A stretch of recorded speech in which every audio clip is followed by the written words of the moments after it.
Hello दोस्तों, नमस्ते, प्रणाम। हमारे यूट्यूब चैनल में आपका स्वागत है। एक हम लोग चुटकुला नाच गीत सुनाने जा रहे हैं। गाना कैसा लगेगा लाइक करिएगा, सब्सक्राइब कर कमेंट में ज़रूर बताइएगा कि गाना कैसा लगा। और अब नए होंगे तो शेयर सब्सक्राइब ज़रूर करिएगा। कवनाई देशवा से आवेला जोगिया की, कवनाई देशवा से आवेला जोगिया की, ठाड़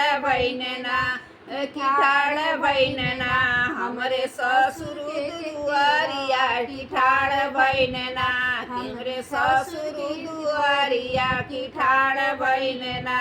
गम घर में से निकलेली सासू हमारी, घर में से निकलेली सासू हमारी, की काहुले बन जोगिया अपन बिछवा, की काहुले बजोगिया अपन बिछवा, की काहुले बजोगिया अपन बिछवा।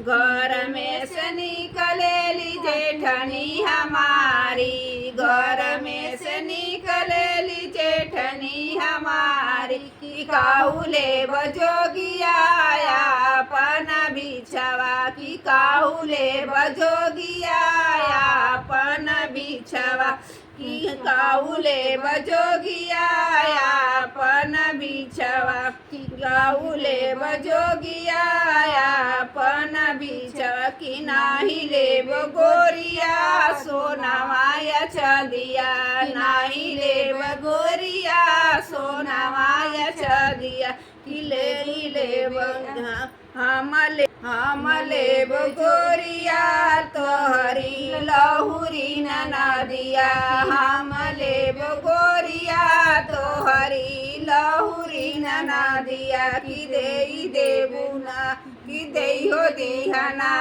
गोरिया अपन नहुरी नदिया, कि देहो दिहना। कि कवनाही देशवा से आवेला जोगिया की, ठाड़ बहनना की, ठाड़ बहनना हमरे ससुर दुआरिया की, ठाड़ बहनना।